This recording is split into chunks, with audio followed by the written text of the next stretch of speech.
दोस्तों भारत की टीम को इंग्लैंड को हराने के लिए पहले टेस्ट में 231 रन बनाने थे और दोस्तों इसके बाद भारत के बल्लेबाजों ने भारत को 10 साल बाद दिला दी बड़ी जीत और रच दिया इतिहास। जी दोस्तों, भारत और इंग्लैंड की टीम के बीच 5 मैचों की टेस्ट सीरीज का पहला टेस्ट मैच हैदराबाद के मैदान पर खेला गया, जहां इस बड़े मुकाबले में पहले इंग्लैंड की टीम ने बल्लेबाजी करते हुए अपनी पहली पारी में 246 रन बनाकर ऑल आउट हुई, तो इसके जवाब में भारत की टीम ने 436 रन बना दिए थे। तो इसके बाद दोस्तों इंग्लैंड की टीम ने दूसरी इनिंग में कमाल का प्रदर्शन करते हुए पूरे 420 रन बना दिए और दोस्तों भारत की टीम को 231 रनों का टारगेट दिया पहला टेस्ट मैच जीतने के लिए, जहाँ दोस्तों इंग्लैंड की तरफ से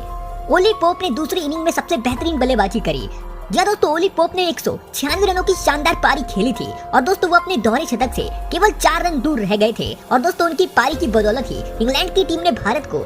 231 रनों का बड़ा टारगेट दे दिया था। जहाँ दोस्तों दूसरी इनिंग में भारत की तरफ से बुमराह को 4 विकेट हाथ लगी थी, तो अश्विन ने 3 विकेट चटकाए थे, तो जडेजा को 2 विकेट हाथ लगी थी।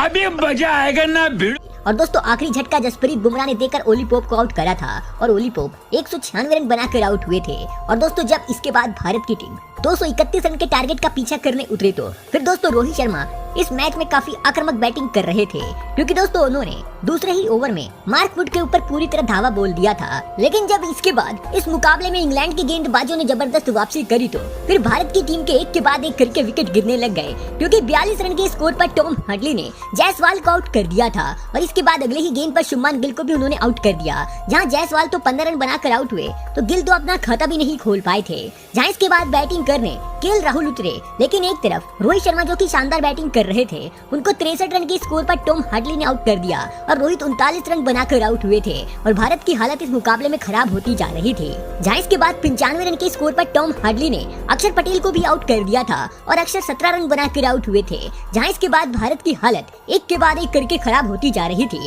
क्योंकि उनके विकेट एक के बाद एक गिरते जा रहे थे और इसके बाद जोए रूट ने केएल राहुल को भी आउट कर दिया था। और अभी तो रुको, क्लाइमैक्स अभी बाकी है। और राहुल 22 रन बनाकर आउट हुए थे, तो इसके बाद जैक लीच ने श्रेयस अय्यर को आउट कर दिया और अय्यर 13 रन बनाकर आउट हुए और जडेजा भी 119 रन के स्कोर पर ही 2 रन बनाकर रन आउट हो गए थे। और दोस्तों भारत के 7 विकेट 119 रन के स्कोर पर गिर चुके थे और दोस्तों इसके बाद आखिरी उम्मीद भारत के शिखर भारत और आर अश्विन पर टिकी थी और दोस्तों ये दोनों बल्लेबाज इसके बाद काफी संभल कर बैटिंग कर रहे थे, लेकिन तभी 176 रन के स्कोर पर शिखर भारत टॉम हार्डली की गेंद पर क्लीन बोल्ड हो बैठे और वो 28 रन बनाकर आउट हुए। तो इसके बाद अगले